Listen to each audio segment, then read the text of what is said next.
Study document మీ అందరి ముందు పెట్టడం జరిగింది. ఎందుకంటే ఇది ఈ రూమ్లో ఉన్న 200 మంది సహచర మిత్రుల కోసం కాదు, 4 కోట్ల తెలంగాణ ప్రజలకు ఈ అంశాన్ని చేరవేయడానికి అవసరంగా ఈ వేదికను శాఖకు సంబంధించిన అధికారులు, మంత్రి గారు వివరించే ప్రయత్నం చేసింది. ఈ ప్రోగ్రాంలో ఉప ముఖ్యమంత్రి వర్యులు బట్టి విక్రమార్క గారు, సహచర మంత్రివర్గ సభ్యులు, రాజ్యసభ సభ్యులు, లోక్సభ సభ్యులు, శాసనమండలి సభ్యులు, శాసనసభ్యులు, వివిధ కార్పొరేషన్లకు సంబంధించిన చైర్మన్లు, పార్టీ పరంగా అధికార ప్రతినిధులు, ప్రొఫెసర్ కోదండరామ్ గారు, తెలంగాణ ఉద్యమకారులు, అదేవిధంగా నిపుణులు ఇందులో పాల్గొని కొన్ని అపోహలను ప్రతిపక్షం సృష్టించే ప్రయత్నం చేస్తే వాస్తవాలను అందరికీ వివరించడానికి with documentary evidence Uttam Kumar Reddy గారు మీ ముందు పెట్టిన ప్రతి అంశము ఏదో ఒక రాష్ట్ర సంస్థనో, కేంద్ర ప్రభుత్వ రంగ సంస్థనో, లేకపోతే నిపుణులు అందించిన కమిటీల నివేదికలో ఈరోజు మీ ముందు పెట్టడం జరిగింది. ఏది కూడా శాఖకు సంబంధించిన అధికారులు, ఆ శాఖకు సంబంధించిన మంత్రో, లేకపోతే కాంగ్రెస్ పార్టీ ఇందులో ఏ ఒక్క అంశాన్ని చేర్చలేదు. వాస్తవంగా జరిగిన అన్ని అంశాలను వన్ బై వన్ క్రోడీకరించి వివిధ సంస్థలు వివిధ రూపాలలో నివేదికలు ఇచ్చినాయి. ఆ నివేదికలను అన్నిటిని కూడా క్రోడీకరించి ఈరోజు మనందరికీ ఒక అవగాహన, అదేవిధంగా సమాచారాన్ని అందించే ప్రయత్నం చేసిండ్రు. ఈ కాంప్రహెన్సివ్ రిపోర్ట్ ప్రిపేర్ చేసి మనందరికీ అవగాహన కల్పించినందుకు పెద్దలు ఉత్తమ్ కుమార్ రెడ్డి గారిని మనస్ఫూర్తిగా నేను అభినందిస్తున్నాను. ఎందుకంటే కొన్ని వందల వేల పేజీల నివేదికలు ఇవి. అందులోకి వెళ్ళి ఏ కంటెంట్ తీసుకోవాలి, దాన్ని ఏ విధంగా మనకు వివరించాలనేది అది పెద్ద ఎక్సర్సైజ్. మీకు అందరికీ తెలియంది కాదు, మీకు తెలుసు. అందులోకి వెళ్ళి చాలా రాత్రులు వారు గడిపి ఈ సంక్షిప్తంగా ఈ సమాచారాన్ని మన ముందు పెట్టడం జరిగింది. అయితే నేను కొన్ని అంశాలను యాడ్ చేయదలుచుకున్నా, కొన్ని దీని నేపథ్యాన్ని కూడా కొంత వివరించాలనుకుంటున్నా.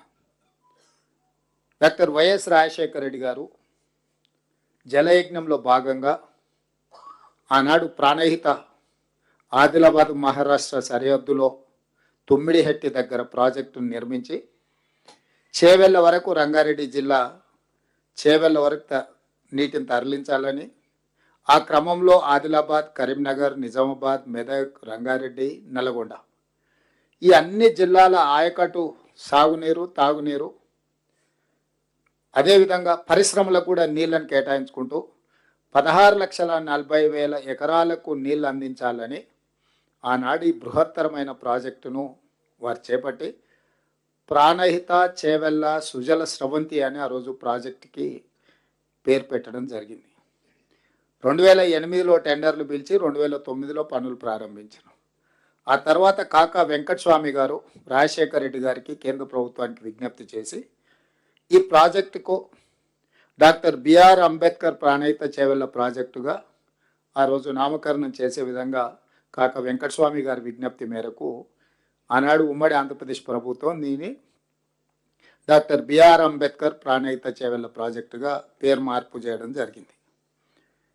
అదేవిధంగా రాజశేఖర రెడ్డి గారు పనులు మొదలుపెట్టిన తర్వాత అకాల వారి మరణం, రోసయ్య గారు రావడం, తర్వాత కిరణ్ కుమార్ రెడ్డి గారు ముఖ్యమంత్రిగా రావడం, పనులు కొనసాగడం.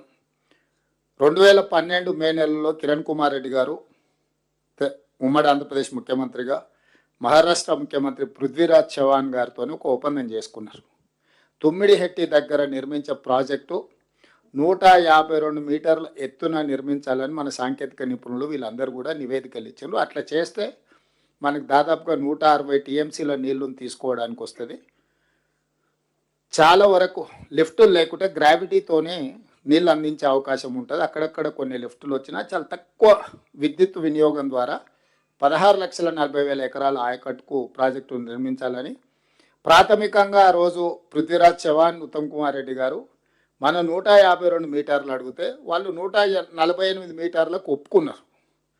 మిగతాది ఒక కమిటీని అపాయింట్ చేసి ఆ కమిటీ ఇచ్చే నివేదిక ప్రకారం వాళ్ళకి మహారాష్ట్ర వైపున కొన్ని గ్రామాలు ముంపుకు గురవుతాయని చెప్పి గ్రామాలను మీకు ఇవ్వడం కష్టమైంది, భూమి ఇవ్వడానికి అభ్యంతరం లేదని చెప్పడం, దాని మీద భవిష్యత్తు మళ్ళీ చర్చించుకుందామని ప్రాథమికంగా ఈ ప్రాజెక్ట్ ఒకప్పుడు వెంగళరావు గారు 75 ప్రాంతంలో చేసుకున్న ఒప్పందం తర్వాత తిరిగి మహారాష్ట్ర ప్రభుత్వంతో అంతర్రాష్ట్ర 2 రాష్ట్రాల సరిహద్దున నిర్మిస్తున్న ప్రాజెక్టు కాబట్టి కిరణ్ కుమార్ రెడ్డి గారు పృథ్వీరాజ్ చౌహాన్ గారితో ఒప్పందం చేసుకోవడం జరిగింది. ఈ వివరాలు కూడా మీ అందరి దృష్టి అంటే ఇవన్నీ వివరాలు నేను ఎందుకు చెప్తున్నా అంటే కాంగ్రెస్ పార్టీ మొదటి నుంచి ఉత్తర తెలంగాణ నుంచి దక్షిణ తెలంగాణ వరకు గోదావరి నదీ జలాలను తరలించడం ద్వారా కరువు ప్రాంతమైన తెలంగాణను సస్యశ్యామలం చేయాలి, హైదరాబాద్ నగరానికి 1,55,000 మందితోని ప్రారంభమైన 1955 గ్రేటర్ హైదరాబాద్ మున్సిపల్ కార్పొరేషన్ ఈరోజు 1,50,00,000 జనాభాకు పెరిగింది. అంటే తాగునీటి అవసరాలు కూడా ఎంత వేగంగా పెరిగినాయి. వీటన్నిటినీ తీర్చడానికి ఆ రోజు కాంగ్రెస్ ముందు చూపుతోటి ప్రాజెక్టును తీసుకున్నది. తెలంగాణ ఏర్పడే నాటికి ఇక ఉద్యమము తెలంగాణ ఇవన్నీ నేను చెప్పాల్సిన అవసరం లేదు, ఇక్కడ చాలామంది ప్రత్యక్ష భాగస్వాములు కాబట్టి తెలంగాణ ఏర్పడే నాటికి తెలంగాణ రాష్ట్రం ఈ ప్రాంత ప్రాజెక్టుకి 6,157,000 కోట్ల రూపాయలు అప్పుడు ఖర్చు పెట్టింది. ఆ రోజు 16,40,000 ఎకరాలకు గాను 38,000 కోట్ల రూపాయల అంచనాలతో టెండర్లు పిలిచడం, పనులు మొదలుపెట్టడం 2009లో 2014 వచ్చేటప్పటికి 6,157 కోట్ల రూపాయలు ఖర్చు పెట్టింది. ఆ తర్వాత తెలంగాణ రాష్ట్రం వచ్చినాక కూడా కేసీఆర్ గారు 2014లో దీని జాతీయ ప్రాజెక్టు ఇవ్వాలని, దీని కేంద్ర ప్రభుత్వం సహకారం అందించాలని విజ్ఞప్తి చేస్తూనే ఒక 1.5 yearsలో 5,523 కోట్ల రూపాయలు as it is where it is Pranahita Chevella project మీద ఖర్చు పెట్టింది. టోటల్గా 11,670 కోట్ల రూపాయలు ఖర్చు పెట్టిన తర్వాత కాంట్రాక్టర్ల నుంచి కేసీఆర్ వసూలు చేసుకోవచ్చిన కమిషన్లో వచ్చిన చర్చలో భాగంగా ఆనాడు ఈ ప్రాజెక్ట్ రీడిజైనింగ్ అనే పేరు మీద కేసీఆర్ ఆలోచనలు మారిపోయినాయి సంవత్సరం తర్వాత. అప్పుడే తెలంగాణ నుంచి ఒక రిటైర్డ్ ఇంజనీర్స్ కమిటీ వేసిండు చంద్రశేఖరరావు గారు. ఏమని, ఈ ప్రాజెక్టుని రీడిజైన్ చేస్తే ఎట్లుంటుంది, దీనికి సంబంధించి ఒక నివేదిక ఇవ్వండి అని 21/1/2015 రిటైర్డ్ సీనియర్ ఇంజనీర్లతోని జీవో నెంబర్ 28 చంద్రశేఖరరావు గారు ఇచ్చారు. అందులో ఎవరున్న రిటైర్డ్ ఇంజనీర్లు CE Anantharamulu, retired CE Venkataramana Rao గారు, రిటైర్డ్ సిఈ చంద్రమౌళి గారు, రిటైర్డ్ ఎస్సీ దామోదర్ రెడ్డి గారు, రిటైర్డ్ ఈ శ్యామ్ ప్రసాద్ రెడ్డి గారితో ఒక కమిటీ వేసిండ్రు. ఈ కమిటీ మొత్తం స్టడీ చేసి కేసీఆర్ గారు ఏ ఆలోచనతోనైతే ఊరు మార్చి పేరు మార్చి అంచనాలు పెంచి నిధులను కొల్లగొట్టాలని స్కీమ్ వేసిండ్రో 2015లో కేసీఆర్ స్వయంగా తెలంగాణ రిటైర్డ్ ఇంజనీర్లతోని కమిటీ చేస్తే వాళ్ళు స్పష్టంగా చెప్పిండ్రు, మీ ఆలోచన తప్పు, మీరు ఒకవేళ మేడిగడ్డ దగ్గర బ్యారేజ్ నిర్మిస్తే అది ఉండదు, అక్కడ ఎట్టి పరిస్థితుల్లో నిర్మించకండి, కాదు కూడదు మీరు ఒకవేళ దీన్ని మార్చాలనుకుంటే వేమనపల్లి దగ్గర బ్యారేజ్ నిర్మిస్తే కొంతమేరకు పర్వాలేదు, కానీ ఓవరాల్గా అసలు వద్దని చెప్పిండ్రు వాళ్ళు. ఆ రిటైర్డ్ ఇంజనీర్స్ ఒఫీషియల్గా సబ్మిట్ చేసిన నివేదికను తొక్కిపెట్టి ఆయనకు నచ్చినట్టు ఇవ్వలేదు కాబట్టి దాన్ని పక్కన పెట్టి వ్యాప్కోస్కి ఈయనకి ఏం కావాలనో చెప్పి ఒక స్టడీ రిపోర్ట్ ఇవ్వమన్నాడు. నేను ఇక్కడున్న పెద్దలందరూ హోటల్కి వెళ్ళి మనము లంచ్కో డిన్నర్కో వెళ్ళి మనం చికెన్ 65 మటన్ ఫ్రై తీసుకురమ్మంటే వాడు ప్రాన్స్ అయితే తేడు కదా, ఇడ్లీ తేడు కదా, మనం ఏది ఆర్డర్ ఇస్తే వాడు అదే తీసుకొస్తాడు. వ్యాప్కోస్ అనే సంస్థ డాక్టర్ వైఎస్ రాజశేఖర రెడ్డి గారు కాంగ్రెస్ పార్టీ అధికారంలో ఉన్నప్పుడు ప్రాణహిత చేవెళ్ల ప్రాజెక్టుకి డీటెయిల్ ప్రాజెక్ట్ రిపోర్టు వ్యాప్కోస్కే ఇచ్చారు. అదే వ్యాప్కోసు తుమ్మిడేటి దగ్గర ఈ ఎత్తులో కట్టండి, అక్కడి నుంచి శ్రీపాద ఎల్లంపల్లికి నీళ్లు తేండి, శ్రీపాద ఎల్లంపల్లి నుంచి ఇట్లా ముందుకు చివరి ఆయకట్టు చేవెళ్ళ వరకు వికారాబాద్ వరకు తీసుకెళ్ళడానికి ఏ విధంగా తీసుకెళ్ళాలి, ఎక్కడెక్కడ రిజర్వాయర్లు కట్టాలి, దాంట్లో ఎంత కెపాసిటీ ఉండాలి, నీళ్ళు ఏ విధంగా తరలించుకో వెళ్ళాలని ఇచ్చి అంచనాలు ఇచ్చింది కూడా వ్యాప్కోసే. 38,000 కోట్లతో పూర్తయితే వ్యాప్కోస్ రిపోర్ట్ మీదనే ఆనాడు కాంగ్రెస్ పార్టీ టెండర్ పిలిచింది.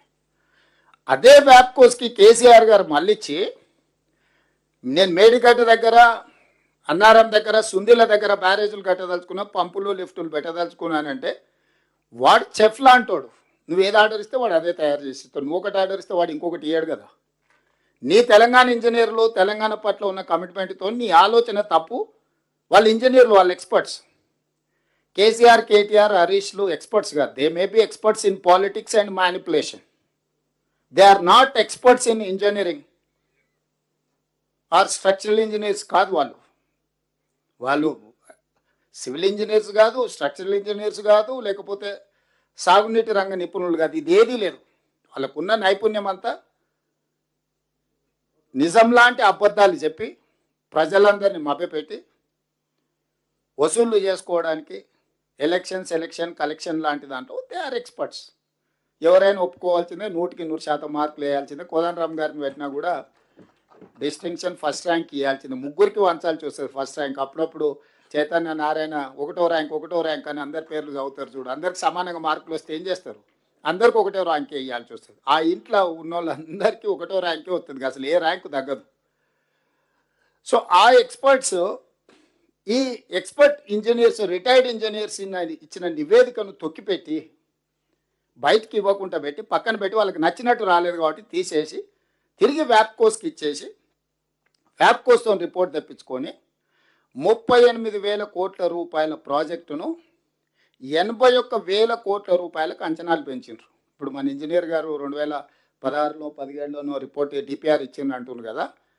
ఆ డిపిఆర్ 2022లో క్యాగ్ ఆడిట్ చేసినప్పుడు మీరు ఆ రోజు బేసిక్గా ఇచ్చిన నివేదిక 81,000 కోట్లకు, కానీ ఇది 1,47,000 కోట్లకు పెరిగిందని చెప్పి క్యాగ్ ఇచ్చిన రిపోర్ట్ ఉంది ఇక్కడ మన దగ్గర.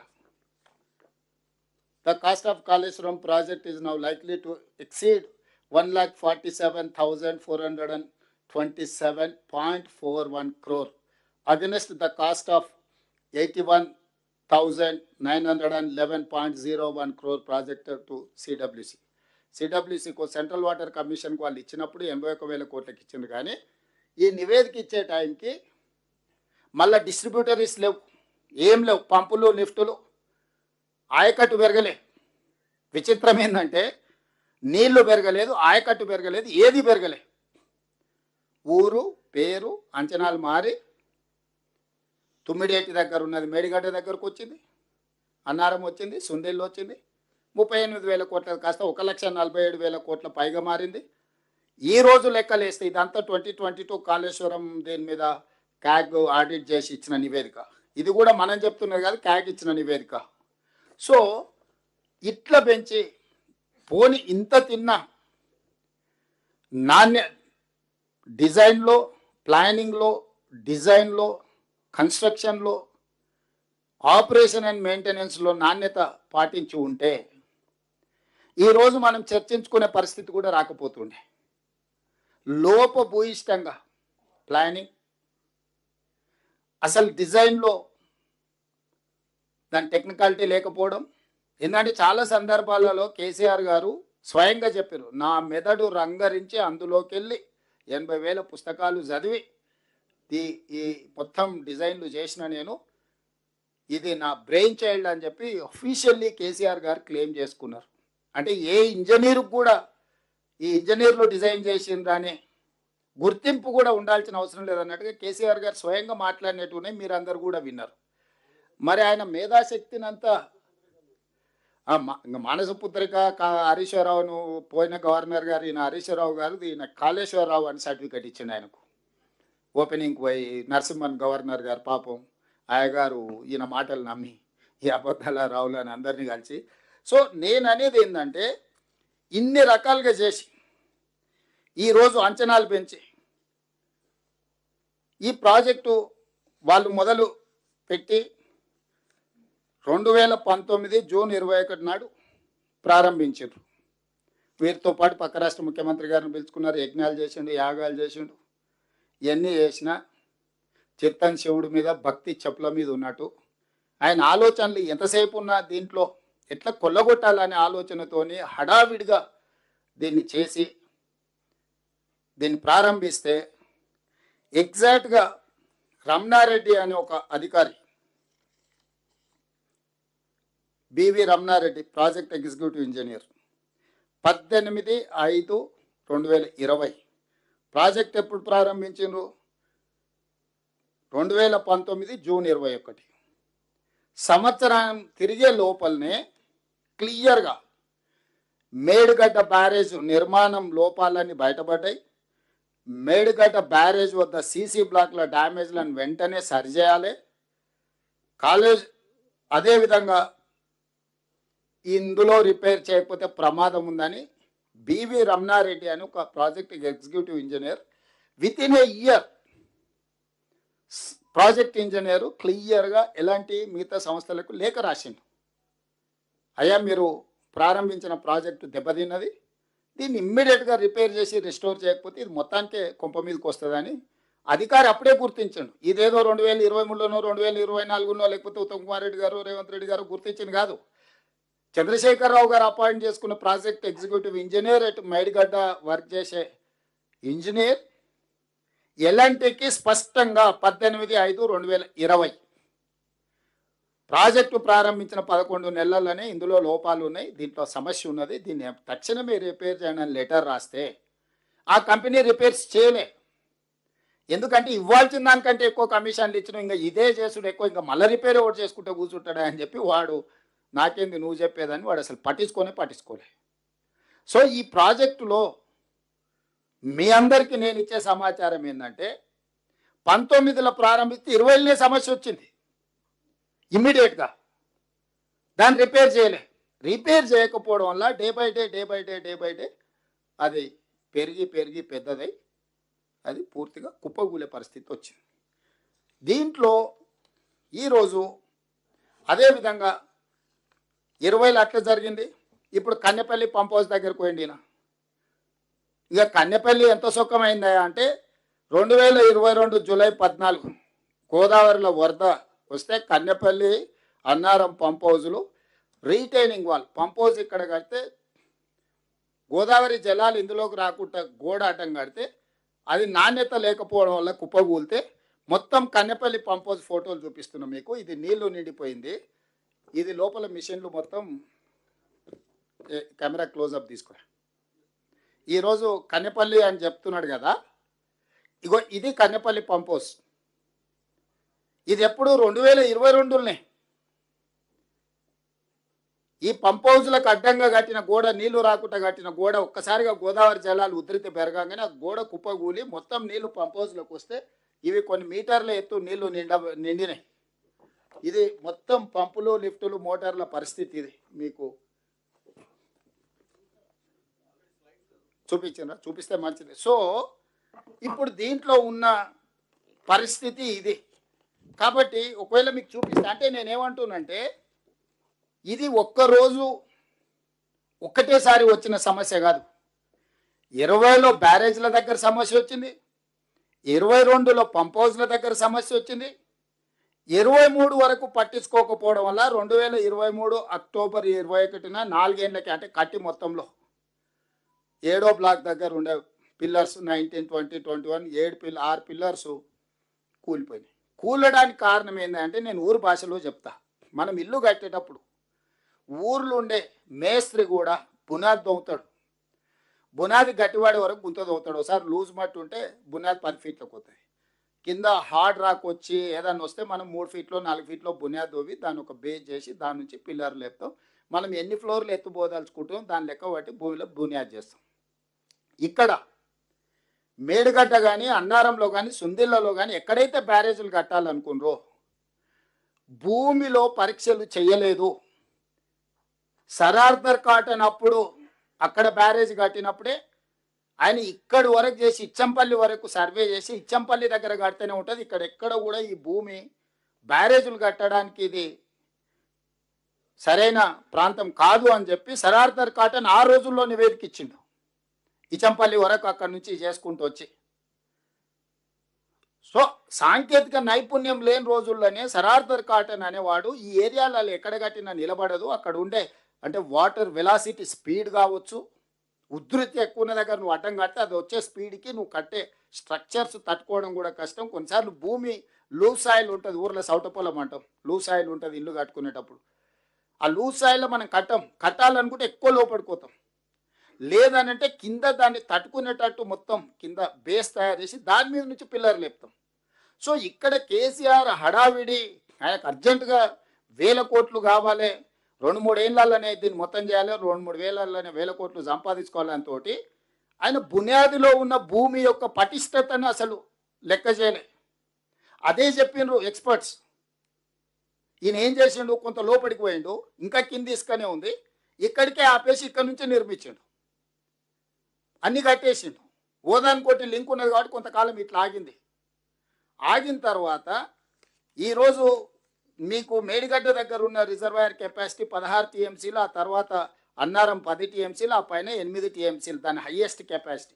కానీ ఎప్పుడు కూడా మనం ఏదైనా రిజర్వాయర్ కానీ బ్యారేజ్ కానీ డ్యామ్ కానీ కట్టినప్పుడు దాని కెపాసిటీస్ను కొత్తగా మొదలుపెట్టినప్పుడు first year 25%, second year 25%, third year 25%, fourth year 100% of the capacity of that barrage, dam or reservoir ఏదైనా అట్లా సాంకేతికంగా చేసుకుంటూ ఫస్ట్ 25% నీళ్లు నింపినప్పుడు ఇందులో ఏం సమస్యలు వస్తున్నాయి, భూమి ఏమైనా కుంగుతుందా, దీనివల్ల ఏమైనా డ్యామేజ్ ఉందా, ఏమైనా కొట్టుకపోతుందా, ఏదో తెలుసుకో. అట్లా ఎవ్రీ ఇయర్ ఇది మెథడ్, అట్లా లెక్కేసుకొని చేస్తారు.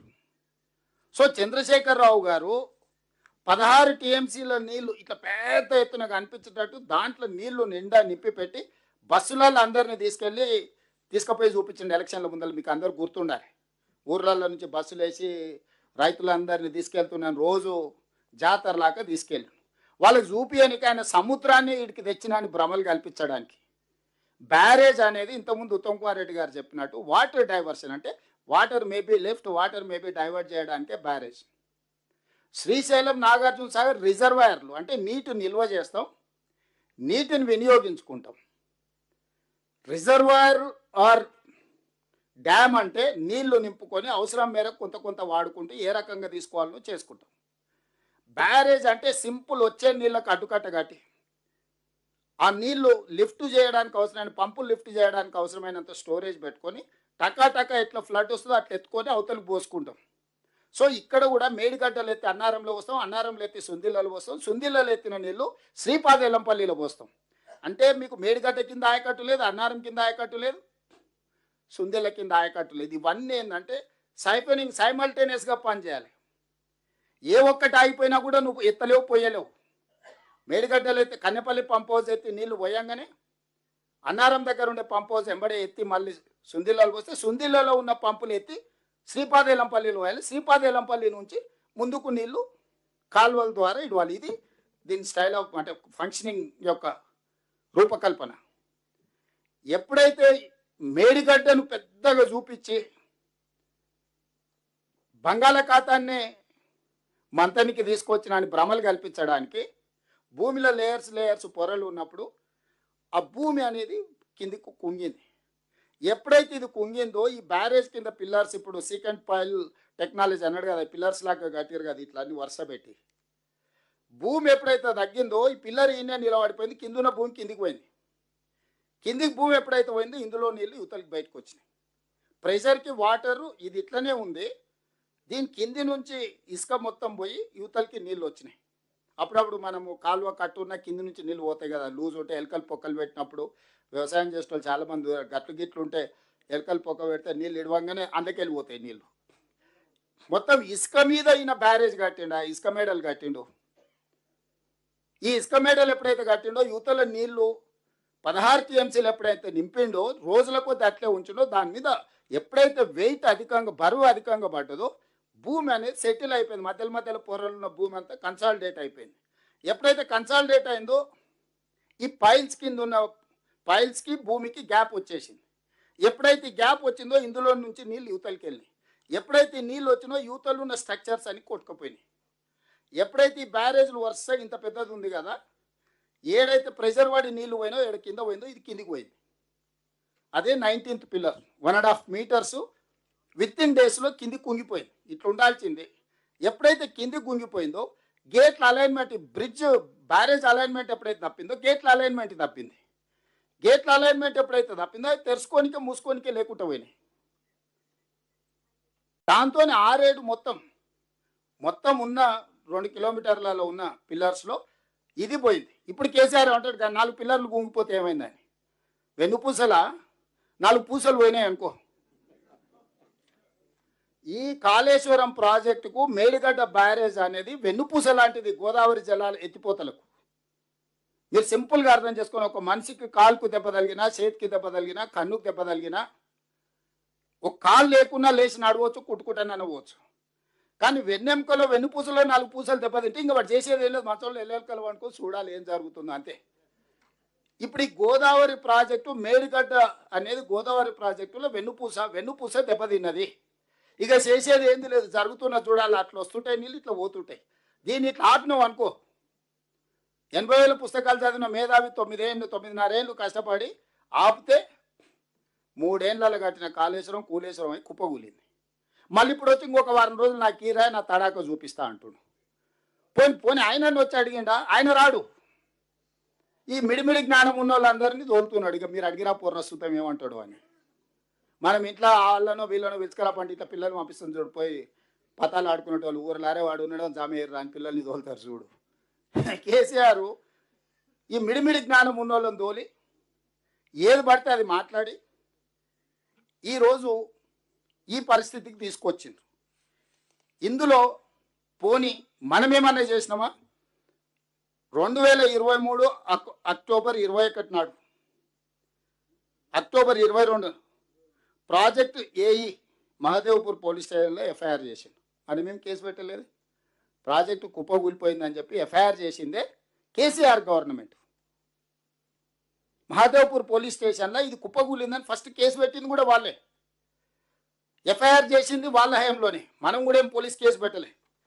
దాని తర్వాత 23 అక్టోబర్ 22 తేదీన, అంటే సేమ్ ఆ ప్రభుత్వం ఉన్నప్పుడే, National Dam Safety Authority Medigadda కుంగుపాటుపై ఒక కమిటీని నియమించింది.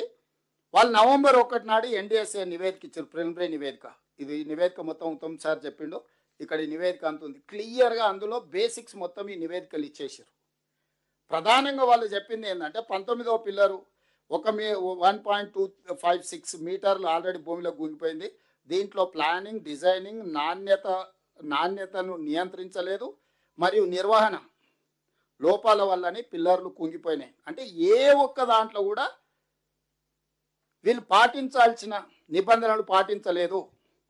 అది ప్లానింగ్లో కావచ్చు, డిజైనింగ్లో కావచ్చు, క్వాలిటీ ఆఫ్ కన్స్ట్రక్షన్ కావచ్చు, ఆపరేషన్ అండ్ మెయింటెనెన్స్ కావచ్చు. 0 నుంచి 100 వరకు పని మొదలుపెట్టినప్పటి నుంచి కుప్పగూలే వరకు ఏది బాధ్యతతో చేయలేదు, ఏది భద్రంగా చేయలేదు. ఇది మొత్తం కుప్పగూలిపోయిందని చెప్పి NDSA, who are experts in this subject, మనందరం చూసి బాగుంది బాగాలేదు చెప్పొచ్చు, వంక ఉందా టింక ఉందా మనం చెప్పొచ్చు. కానీ దీంట్లో స్టీల్ ఎంత ఉంది, సిమెంట్ ఎంత ఉంది, స్ట్రక్చర్ ఎంత ఉంది, స్ట్రెంత్ ఎంత ఉంది. ఇప్పుడు మనం ఫ్లోర్స్ని బట్టి steel rod size 19 mm వేయాలన్నా, 17 mm వేయాలన్నా, కాంకర ఏమి వేయాలి, దీనికి ఒక సైన్స్ ఉంది కదా. ఎంత సిమెంట్ వాడాలి, ఎంత శాండ్ వాడాలి, ఇవన్నీ వాళ్ళు క్లియర్గా. ఈ మొత్తం బ్యారేజే దెబ్బతిన్నది దీనివల్ల. ఈ ఒక్క బ్లాక్ దెబ్బతిన్నది అంటే ఒక్క బ్లాక్ కాదు, ఇక్కడి నుంచి అక్కడి వరకు కింద భూమిలో ఒకే రకమైన సాంకేతిక నైపుణ్యంతో నిర్మించారు. భూమి కూడా ఒకే రకంగా ఉంది. ఇప్పుడు మీరు ఏం చేయాలన్నా, మీరు ఎందులో నీళ్లు నిలబెడతారంటే ఇది కుప్పగూలుతుంది. ఫస్ట్ మొత్తం కాల్ చేయరు, గేట్లు ఎత్తురు, నీళ్లు కాల్ చేయరు. అసలు భూమిలో ఉన్న బలం ఎంత, ఈ సీకెంట్ పైల్ కింద అసలు ఏముంది, మట్టి ఉందా, ఇసుక ఉందా, మెత్తగుందా, అసలు ఆల్రెడీ ఇసుక పోయి గోతి పడ్డదా, కూలడానికి సిద్ధంగా ఉందా, ఇవన్నీ ఫస్ట్ మీరు టెస్టులు చేయండి. టెస్టులు చేసినాకనే మీరు ముందుకు వెళ్ళాలి. అట్లా కాకుండా మీరు ఏది చేసినా మొత్తం అంతా కొట్టుకపోయి కిందున్న వాళ్ళంతా పోతారు, ఊర్లే కొట్టుకపోతాయని చెప్పి క్లియర్గా, క్రిస్టల్ క్లియర్గా నేషనల్ డ్యామ్ సేఫ్టీ అథారిటీ, అంటే భారత ప్రభుత్వము దేశంలో ఉండే, ప్రపంచంలో ఉండే నిపుణులందరినీ ఒక దగ్గర జమ చేసి ఏర్పాటు చేసిన ప్రభుత్వ రంగ సంస్థ. కేసీఆర్ ఉన్నప్పుడే, మనం నవంబర్ 1 నాడు కేసీఆర్ ముఖ్యమంత్రి, డిసెంబర్ 7కు మన ప్రభుత్వం వచ్చింది. కేసీఆర్ ఉన్నప్పుడే ఇచ్చిండ్రు నివేదిక. ఆ నివేదికను పట్టించుకోలే, ఏది చేయలే. మనం వచ్చిన తర్వాత మనం అన్ని రకాల ప్రయత్నాలు చేసి ఎలక్షన్ టైంలో రాహుల్ గాంధీ గారు, నేను, శ్రీధర్ బాబు గారు అందరు విజిట్ చేసి మేము రాగానే జ్యుడిషియల్ కమిషన్ వేసి ఎంక్వైరీ చేస్తాం. ఆ ఎంక్వైరీ నివేదిక ప్రకారం రెస్టోర్ చేసే దాని మీద పనిచేస్తాం.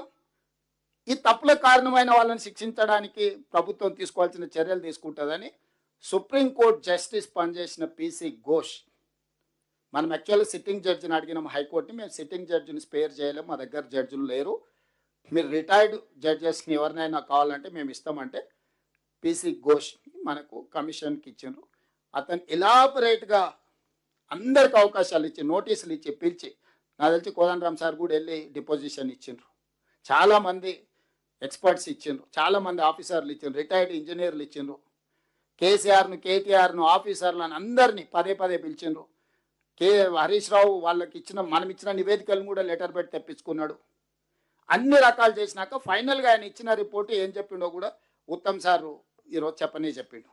సో ఇంత జరిగినాక ఈరోజు స్పష్టంగా ఎన్డీఎస్ఏ కానీ, విజిలెన్స్ అండ్ ఎన్ఫోర్స్మెంట్ కానీ, ఎనీ డిపార్ట్మెంట్, ఎక్స్పర్ట్ డిపార్ట్మెంట్, ఇప్పుడు ఉత్తమ్ కుమార్ రెడ్డి గారు చూపించిన ఏ డిపార్ట్మెంట్ కూడా as it is where it is కింద మీరు గేట్లు మూసేసి నీళ్లు నింపండి, పంపులు ఆన్ చేయండి, నీళ్ళు ఎత్తిపోయండి అని చెప్పలే.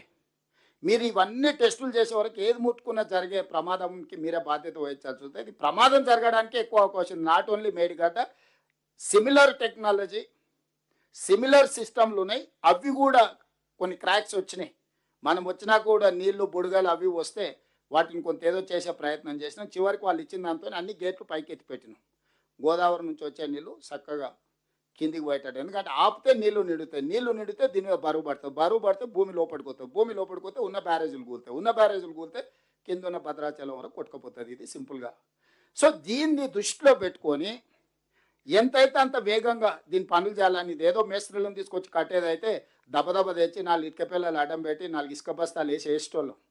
ఎక్స్పర్ట్స్ వచ్చి భూమి లోపల పోయి ఏం పరిస్థితులు ఉన్నాయో స్టడీ చేసి రిపోర్ట్ ఇచ్చి ఏం సమస్య ఉందో కనుక్కోవాలి, ఈ సమస్యకు చూపించాల్సిన పరిష్కారం వాళ్ళే ఇవ్వాలి, ఆ పరిష్కారాన్ని అమలు చేసే బాధ్యతని మనం దానికి అవసరమైన ఖర్చులు పెట్టడానికి ప్రభుత్వం ఉంది. సరే, శిక్షలు, నేరము శిక్ష ఒక పక్కన పెడితే దీన్ని ఎట్లయినా మళ్ళా 1,00,000 కోట్ల రూపాయలు ఇప్పటికే 1,02,000 కోట్లు కాంట్రాక్టర్లకు చెల్లించినాం, దీన్ని ఎట్లయినా నిలబెట్టుకోవాలని మేము తాపత్రయపడుతున్నాం. కానీ మా తాపత్రయం అనేది కేసీఆర్ లాగానే 80,000 పుస్తకాలు చదివినా అని, ఉత్తమ్ కుమార్ రెడ్డి గారు ఆర్మీలో పనిచేసినని, నేను ఊర్లో వ్యవసాయం పనిచేసి వచ్చిన మా తెలివితేటలు ప్రదర్శిస్తే ఇక అది ఏం జరుగుతుందో ఎవరు ఊహించలేరు. అక్కడికి కూడా మేము ఎక్స్పర్ట్స్ని ఒక్కొక్క దగ్గర ఒక్కొక్కరిని ఏర్కొచ్చి దేశంలో ఉండే వాళ్ళన్ని సంస్థల్ని కూడి చేసి, ఇప్పుడు పరీక్షిత్తును కూడా గవర్నమెంట్ ఆఫ్ ఇండియాకి లెటర్ పెట్టి ఆర్మీ ఎక్స్పర్ట్ను డెప్యుటేషన్ మీద తెచ్చుకున్నామని రిక్వెస్ట్ చేసి government of India, is not from our service, is tunnel expert. Jammu Kashmir ఏరియాలో లాంగెస్ట్ టన్నెల్స్ ఇట్లాంటి పనులు చేయడానికి ఆయన టన్నెల్ ఇట్లాంటి దాంట్లో is one of the best minds in India. Uttam Kumar Reddy గారు వారికి ఉన్న పరిచయంతో కనిపెట్టి చేసుకొని తెచ్చుకుంటే, నేను పోయి నాకున్న పరిచయాన్ని పెట్టి వారిని డెప్యుటేషన్ మీద తెలంగాణ స్టేట్ గవర్నమెంట్కి, అటు శ్రీశైలం ఎస్ఎల్బిసి ఇటువన్నీ చేయడానికి ఆర్మీలో ఉండే ఎక్స్పర్ట్స్ని కూడా మనకున్న పరిచయంతో వాళ్ళందరినీ తీసుకొచ్చి ఈరోజు తెలంగాణ రాష్ట్రంలో మనం పనులు చేస్తున్నాం. ఒక పక్కన మనం ఇది చేస్తుంటే ఈరోజు మీరు నీళ్లు నింపుతారా లేదా, నీళ్లు ఎత్తుతారా లేదా, వారం రోజులు మాకు అప్పచెప్పండి, మా తడాకా చూపిస్తాం. ఏమన్నా ఇక నేను కాదు కానీ మా ఏ వస్తాడు అప్పచెప్పుర్రు అని ఈయన బయలుదేరాను. మరి దీనికి కారణం ఏంది? రెండోగా ఆయన అంటాడు, అసలు కేసీఆర్ చాలా దూరదృష్టితోని, ముందు చూపుతోటి కాళేశ్వరం కట్టిండు, కరువు వచ్చినప్పుడు ప్రజలకు వనుకొస్తుందని. నేను ఒక మాట చెప్పదలుచుకున్నా ఆయన గారికి, తాటి చెట్టులాగా పెరిగితే సరిపోదు, తలకాయలు ఏమన్నా గుజ్జు ఉండాలి. ఎందుకంటూ నీ మాట అంటే, ఎల్నినో ద్వారా కరువు వస్తే వర్షాలు లేవు, వరదలు లేదు, తుఫాన్ లేదు, నీళ్ళే లేవు. మేడిగడ్డ అన్నారం సుందిలో ఎత్తేది ఎట్లనే? ఇవి కట్టింది దేంది? వరద నీళ్ళు, గోదావరిలో వరద నీళ్ళు ఉధృతంగా వచ్చినప్పుడు ఎత్తి దాచిపెట్టుకునికే కట్టిరు. అంతేనా మిత్రులారా? ఇదేంది? దీని బేస్ ఏంది? ఫ్లడ్ వస్తుంది. ఫ్లడ్ వచ్చినప్పుడు వరద జలాలు 90 రోజులు వస్తాయి. 90 రోజులలో రోజుకు 2 టీఎంసీలు అయితే 180 టీఎంసీలు తీసుకెళ్ళి వేరే వేరే రిజర్వాయర్లలో మనం పోసుకోవాలనేది కదా మొత్తం ఈ ప్రాజెక్ట్ యొక్క ఫిలాసఫీ మొత్తం.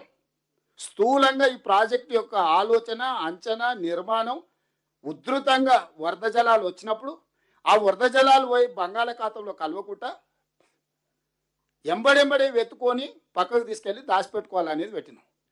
ఎలినో వచ్చి కరువు వచ్చింది, వర్షాలు వస్తలేవు అంటే చూసినావా మా మామ ఎంత మేధావి, వర్షాలు రానప్పుడు కూడా మేడిగడ్డలు నీళ్ళు ఎత్తిపోయినకే డిజైన్ చేసిండు అని అల్లుడు చెప్తుండు.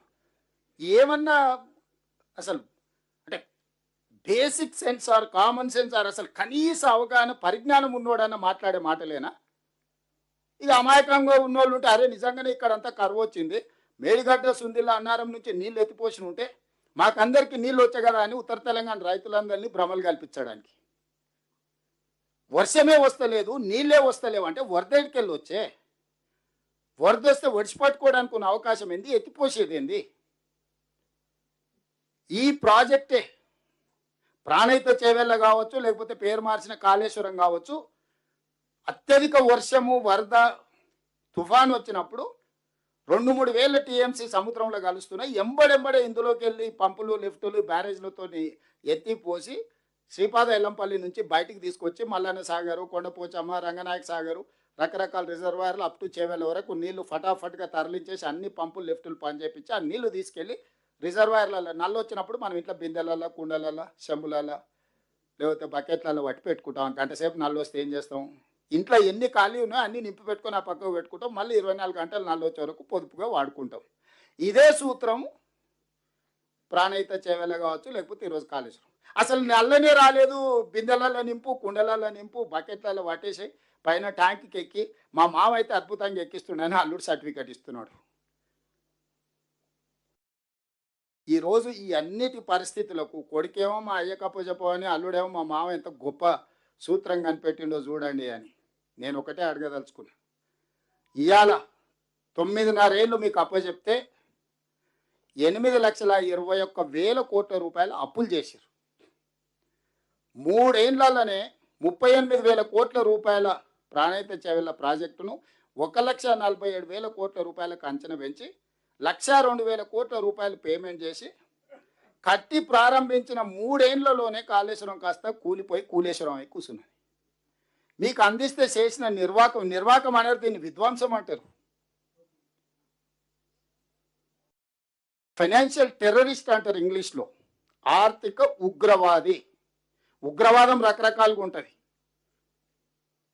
కానీ ఆర్థిక ఉగ్రవాద కుటుంబం కేసీఆర్ కుటుంబం. కేసీఆర్, కేటీఆర్, హరీష్ ఆర్థిక ఉగ్రవాదులు.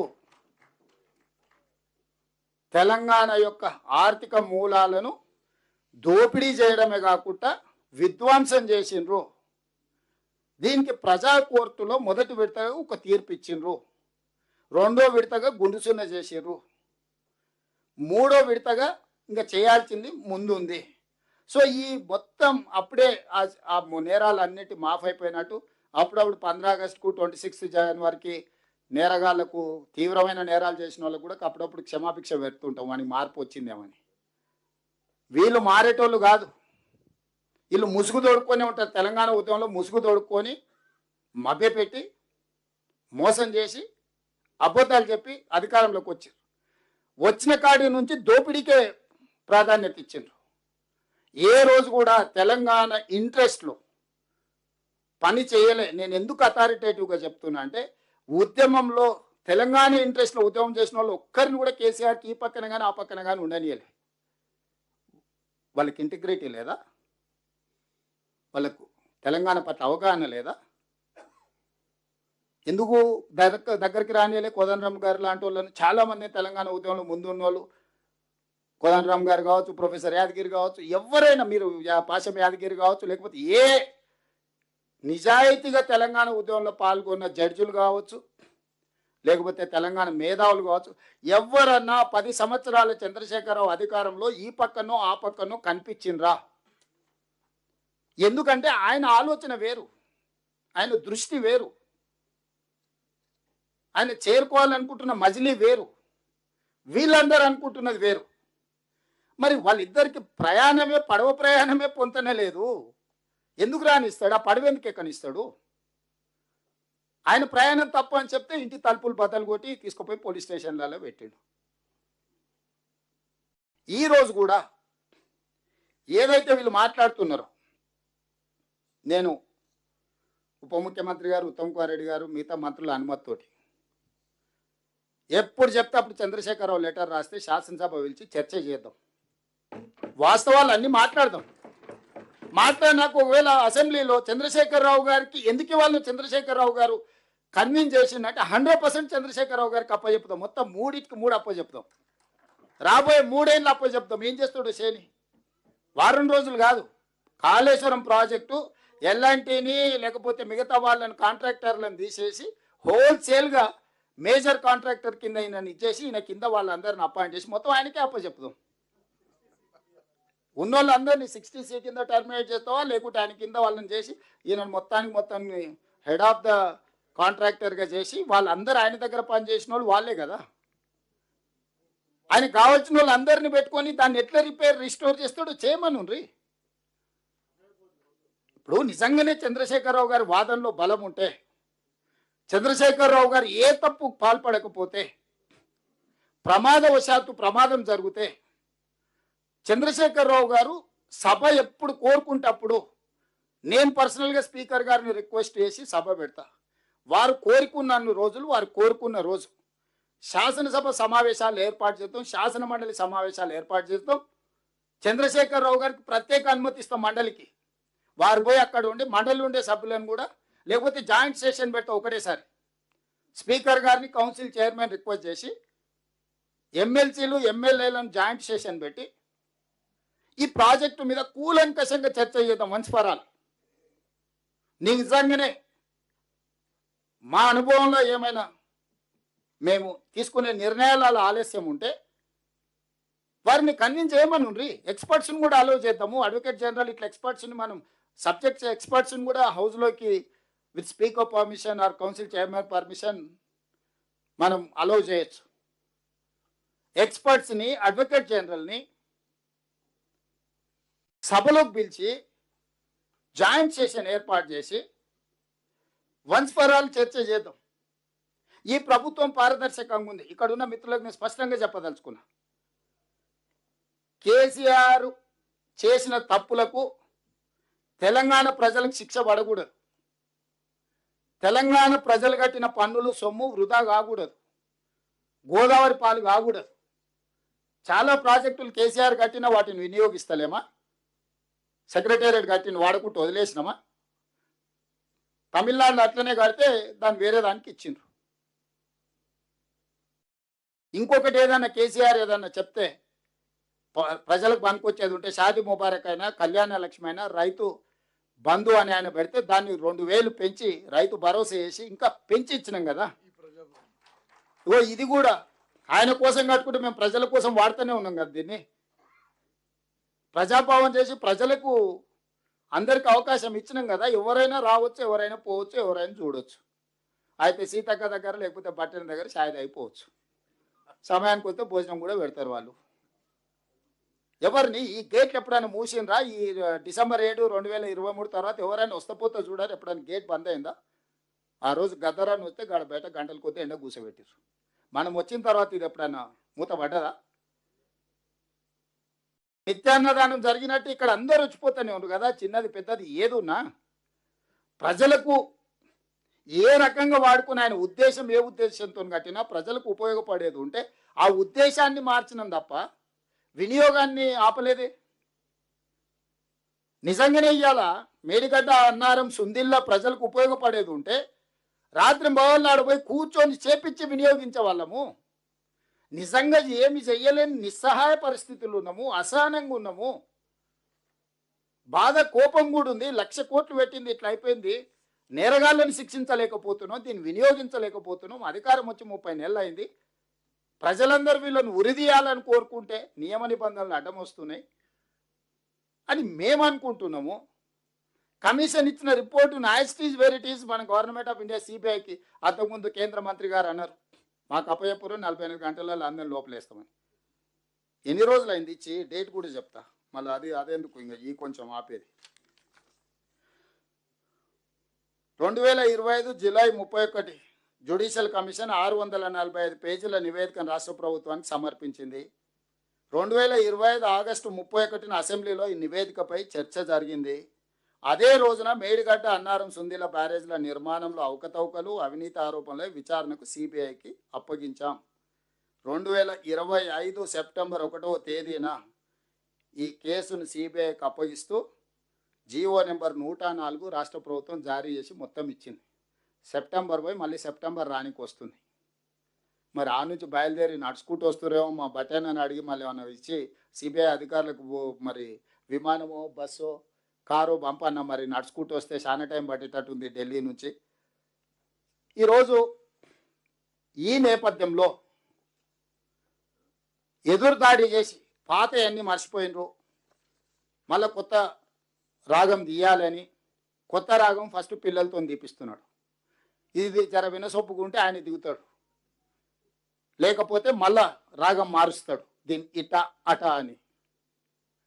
సో స్పష్టంగా ప్రజాభవన్ నుంచి చంద్రశేఖరరావు గారికి సూటిగా నా విజ్ఞప్తి, శాసనసభ శాసన మండలి ఉమ్మడిగా సమావేశాన్ని ఏర్పాటు చేద్దాం. మీరు స్పీకర్ గారికి లేఖ రాయండి, తారీఖు చర్చ జరగాల్సిన ఎన్ని రోజులు. మేము కూడా ప్రభుత్వం నుంచి లేఖ ఇచ్చి చర్చ పెట్టిద్దాం.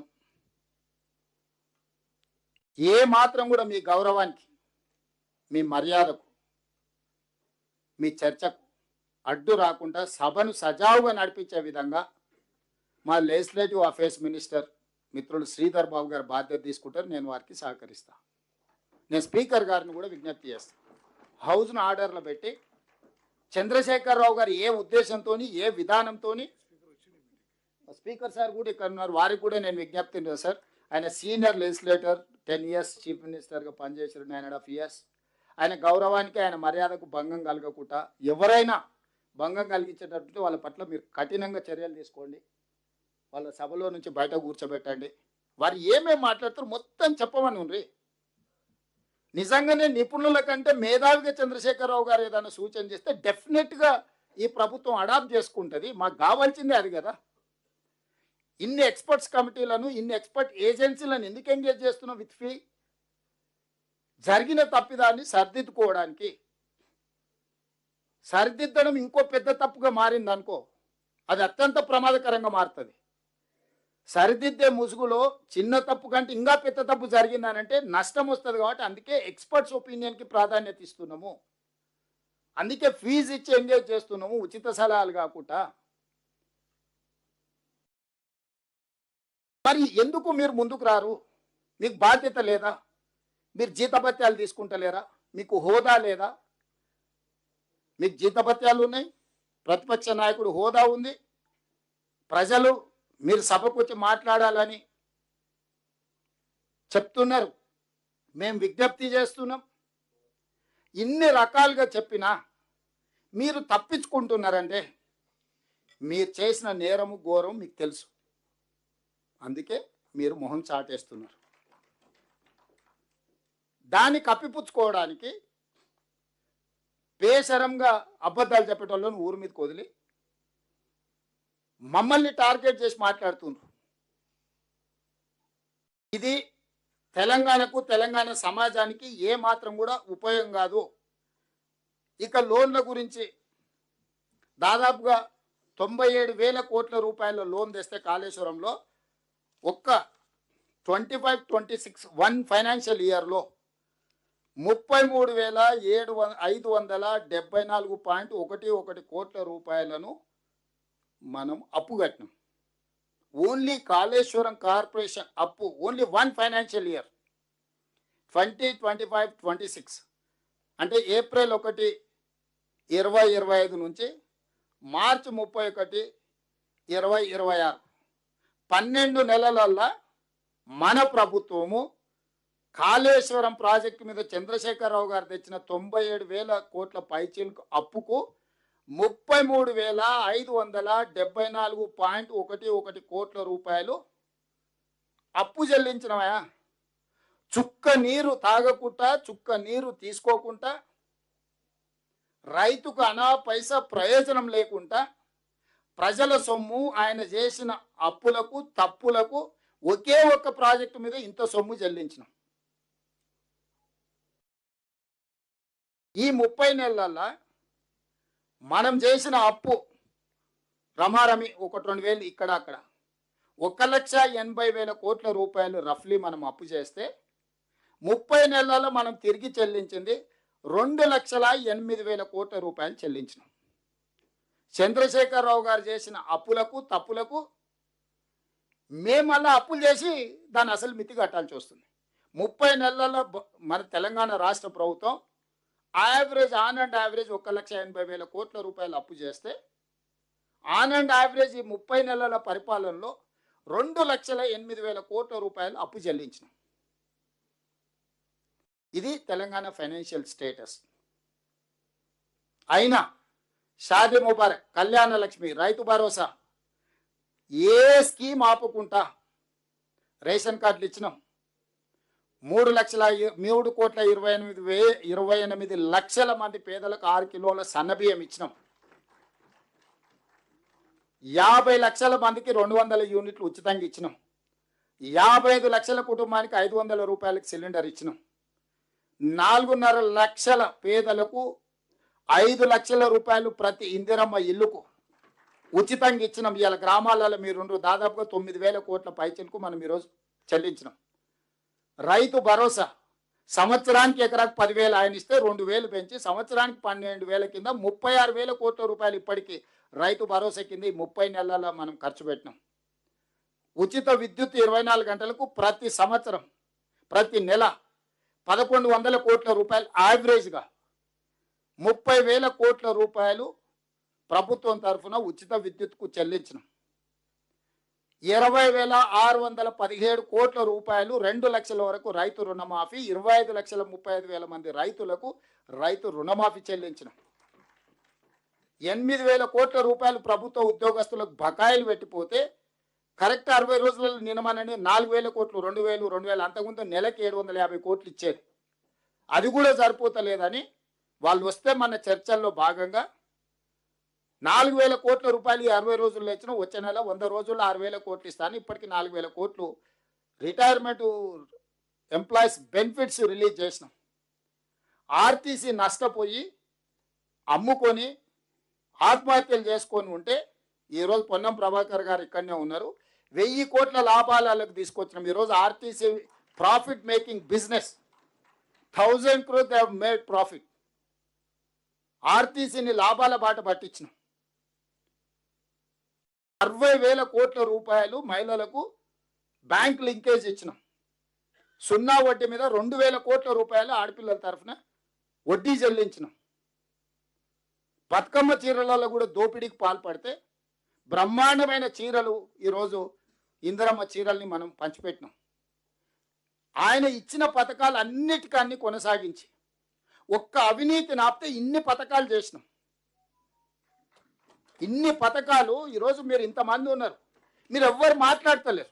రేషన్ కార్డు ఇవ్వలేదా, సన్నబియ్యం ఇవ్వలేదా, 200 యూనిట్లు ఉచిత కరెంట్ ఇవ్వలేదా, 24 గంటల వ్యవసాయానికి ఉచిత కరెంట్ ఇవ్వలేదా, ఇందిరమ్మ ఇండ్లు ఇవ్వలేదా, ఫీజు రియంబర్స్మెంట్ చేయలేదా, ఆరోగ్యశ్రీ 1 yearలో 2,600 crores ఇచ్చిన Aarogyasri and CM relief fund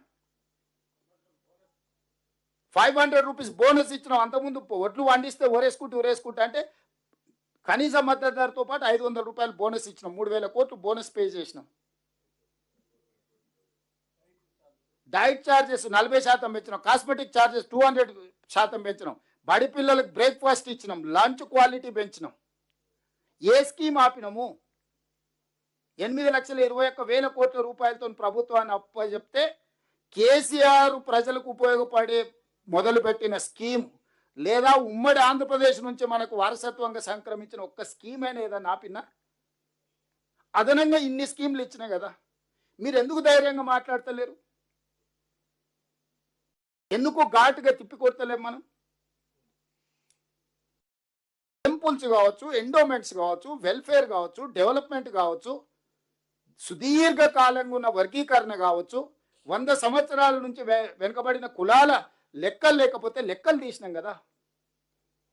ఏదైనా ఈ 30 నెలల చెయ్యని పని ఏదన్నా ఉందా? 67,000 మొత్తం హిస్టరీ తీసుకోండి, ఏ స్టేట్ కానీ ఎగ్జాక్ట్ 15 నెలల 67,618 ప్రభుత్వ ఉద్యోగాలు నియమించిన ప్రభుత్వం ఏదైనా దేశంలో ఉందా? వీళ్ళందరు ప్రభుత్వ ఉద్యోగులు కదా, ఇచ్చినాం కదా. మొత్తం డిపార్ట్మెంట్ వైజ్ అసెంబ్లీలో పెట్టినా రేపు అందరినీ కావాలంటే ఎవరైనా ఛాలెంజ్ చేయమని పరేడ్ గ్రౌండ్లో అందరినీ మొత్తం లెక్క పెట్టి 1 by 1 ఫేషియల్ రికగ్నేషన్ యాప్ పెట్టుండ్రి. మొత్తం ఎంతమంది ఉద్యోగాలు ఇచ్చినో లెక్క తీయాలి. అంతకుముందు ఇన్స్టాల్మెంట్లలో ప్రభుత్వ జీతభత్యాలు ఇచ్చేది. ఇవాళ 1వ తారీఖు నాడు అందరికి ఇస్తున్నాం. ఇప్పుడు కాంట్రాక్ట్ అవుట్ సోర్సింగ్ వాళ్ళు కూడా ప్రభుత్వానికి పనిచేసే ప్రతి వాడికి 5 తారీఖు లోపల ఎట్టి పరిస్థితుల్లో వాళ్ళకి జీతం రావాల్సిందే అని ఈరోజు పని పెట్టుకొని ఎవ్రీ వీక్ మానిటరింగ్ చేసి రిఫార్మ్ చేసుకుంటూ వస్తున్నాయి, క్లీన్ చేసుకుంటూ వస్తున్నాయి.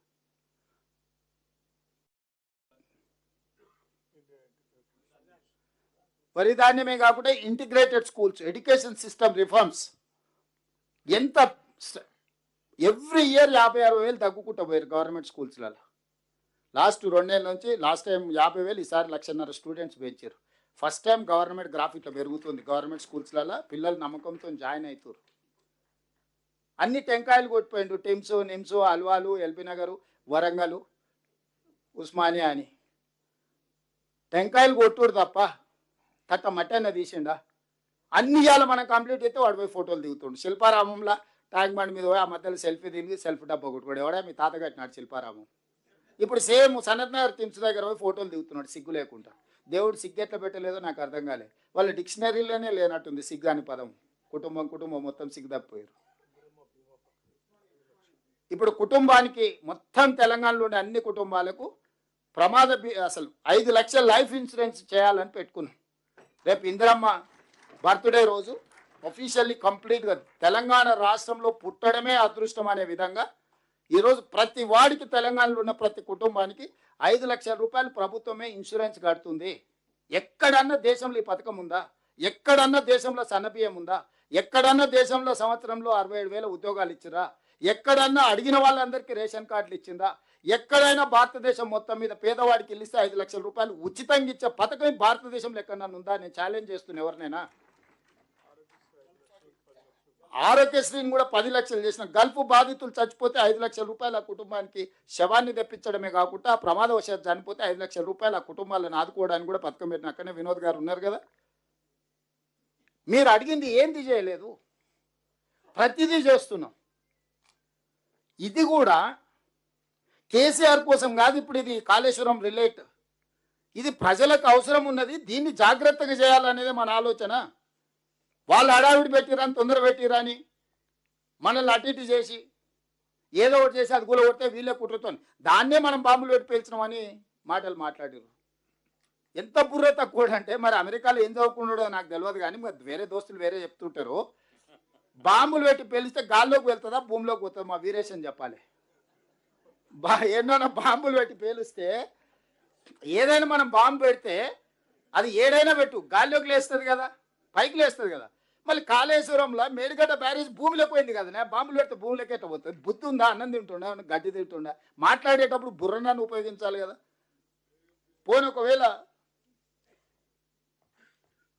ఒకవేళ ఏదన్నా జరిగింది అని అంటే ఏదన్నా చేస్తే ఏదన్నా శకలాలు వేసినాయి, గాల్లో ఉన్నాయి, ఇది ఉన్నది అని అంటే మనం బాంబులు పెట్టాం. భూమిలో కుంగిపోయింది దాన్ని మనం బాంబులు పెట్టామని మన మీద వేస్తాడేమే. మీ నాయన అవినీతికి బలైపోయింది కాళేశ్వరం, మీ కుటుంబ దోపిడీకి బలైపోయింది గోదావరి నదీ జలాలు. మొత్తం మీ ఎంటైర్ కుటుంబం హ్యాస్ టు టేక్ రెస్పాన్సిబిలిటీ. మొత్తం ఎంటైర్ ఫ్యామిలీని పని చేయాలి, ఒక్కొక్కరిని కాదు. తెలంగాణకి 8,21,000 కోట్ల రూపాయలు అప్పు వస్తుంది, కేసీఆర్కి 1,000 ఎకరాల ఫామ్ హౌస్ వస్తుంది, 1,00,000 కోట్ల రూపాయల ఆస్తులు వస్తాయి. జన్వాడలో కేటీఆర్కు 100 ఎకరాలలో వస్తుంది. హరీష్ రావుకి లేదనుకుంటున్నాం, మొయినాబాద్లో ఉంది 50 ఎకరాల ఫామ్ హౌస్, శంకర్పల్లిలో కవితకు ఉంది 25 ఎకరాల ఫామ్ హౌస్. అటు భూములు ఇచ్చిపెట్టి ఉత్త ఫామ్ హౌస్లు ఇల్లే చెప్తున్నా. మనం 250 గజాలలో 500 గజాలలో కట్టుకోవాలంటే జన్మంతా కష్టపడాల్సి వస్తుంది. ఉత్తమన్న ఇల్లే లేదని చెప్తుంటాడు అప్పుడప్పుడు. మరి కేసీఆర్కు మాత్రము అంటే ఆ సూత్రం ఏందో మనకు తెలవాలి కదా. రాష్ట్రం అప్పుల ఊబిలు ఎట్లా కూరుకుపోతుంది? కేసీఆర్ ఆగర్భ శ్రీమంతుడు ఎట్లయితాడు? న్యూస్ పేపర్లు ఎట్లొస్తాయి? TV channels ఎట్లొస్తాయి? వ్యాపారాలు ఎట్లొస్తాయి? బెంచ్ కార్లు ఎట్లొస్తావు? ఆ సూత్రం చెప్తే తెలంగాణ మొత్తం బాగుపడుతుంది కదా. కేసీఆర్ని అందుకే కదా 2 సార్లు ముఖ్యమంత్రిని చేసింది ఆ సూత్రం చెప్పమని. అందుకోసమనే మిత్రులారా, ఈరోజు ఉత్తమ్ కుమార్ రెడ్డి గారు ఒక మంచి బాధ్యత తీసుకొని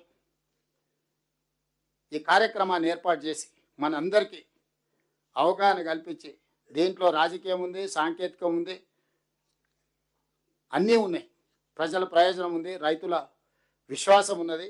తెలంగాణ ప్రజలకు అందరికీ దీన్ని మీరందరు గ్రామాన వివరించండి. ఛానల్స్ దగ్గర ఎక్కడున్న చర్చలలో ధైర్యంగా మాట్లాడండి. మర్యాదగా కేసీఆర్ గారిని శాసనసభకు ఆహ్వానించండి. చర్చలు పెడదాము. ఒక మంచి వాతావరణంలో తెలంగాణ ప్రజలకు విషయాలన్నీ తెలియని చంద్రశేఖరరావు గారి స్వయంగా వచ్చి ప్రాజెక్టు మీద జరిగిపోయిన గతాన్ని, నిర్వహించాల్సిన బాధ్యతను, భవిష్యత్తును చంద్రశేఖరరావు గారు వారి మాటల్లో చెప్తే తెలంగాణ సమాజం కూడా వింటది. నిజంగానే అందులో ఏదైనా సారాంశం ప్రజలకు ఉపయోగపడుతుంది అనుకుంటే ఈ ప్రభుత్వానికి ఎలాంటి భేషజం లేదు. ఉపయోగపడే సలహా ఎవరిచ్చినా ప్రజల కోసం ఉపయోగిస్తాము. మాకు వ్యక్తిగతంగా ఎలాంటి అభిప్రాయాలు లేవు. ఇది మీరు ప్రతి దగ్గర చెప్పండి. చివరగా 10 తారీఖు రోజు మధ్యాహ్నం మధుర కాన్స్టిట్యున్సీలో ఈసారి రైతు భరోసా వేగంగా వేసినాం. ఇప్పటికే 8,000 కోట్ల రూపాయలు రైతుల ఖాతాలో పడ్డది. 1000 కోట్లు కూడా సిద్ధంగా ఉన్నాయి. కానీ మా బట్టి గారు లక్షలాది మంది రైతుల ముందల వ్యవసాయం దండగా కాదు, వ్యవసాయం పండుగ చేసినాం, రైతుని రాజుని చేసినాం. లక్షలాది రైతుల మధ్యలో మనము ఈ పండుగ ఉత్సవాన్ని నిర్వహించుకుందామని బట్టి గారు మిమ్మల్ని అందరినీ ఆహ్వానిస్తారు. బట్టి గారి తరఫున 10 తారీఖు నాడు మధ్యాహ్నం 2 గంటలకు ఖమ్మం జిల్లా మధురకు మీరందరూ తప్పకుండా పేరున అందరికి ఆహ్వానం పలుకుతున్న అందరు అక్కడికి రావాలా. ఆ రైతులతో కలిసి ఆ సంతోషకరమైన పండుగలో పాల్గొనాల్సిందిగా మీకు అందరికీ విజ్ఞప్తి చేస్తూ మీ అందరి దగ్గర సెలవు తీసుకుంటున్నా. ధన్యవాదాలు మిత్రులారా.